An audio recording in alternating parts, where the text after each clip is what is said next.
তোমরা যারা পানিপালু স্কুলের ছাত্রছাত্রী, তোমরা তো অবশ্যই কোনো না কোনো দিন এই কাকুর দোকানে এসছো এবং কাকুকে তোমরা ভালোভাবেই চেনো। আচ্ছা, হ্যাঁ, সবাই চেনে আমার। কাকু আপনার মুখ থেকে আপনার গল্প শুনবো। আপনার নামটা কি? আমার নাম মদন মাঝি, মদন মাঝি, বাড়ি? বাড়ি কনকপুর। কনকপুর মাঠে, তাই তো? হ্যাঁ, কনক। আপনি কতদিন ধরে এই বিজনেস করছেন? আমার হয়ে গেল 30-32 বছর। 30-32 বছর হয়ে গেল। হ্যাঁ, 30 এর বছর। আগে কি করতেন, নাকি শুধু এই বিজনেসই করেন?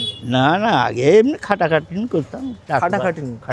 চাষবাস। আপনি তো প্রত্যেকদিন বিকেলবেলা এখানে বসেন, হ্যাঁ, বিকালেই আসি। আর সকালবেলা কি করেন? সকালবেলা ঘরে থাকি, ঘরের টুকিটাকি কাজ হয়, ঠোঙা বানানো, কোথায় বাড়ি ঘরের টুকিটাকি কাজ করি। আপনার বয়স কত হলো?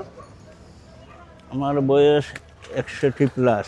61+, মানে তোমরা বুঝতে পারছো 61+ বয়সেও উনি নিজের কাজ করছেন, স্যালুট জানাই।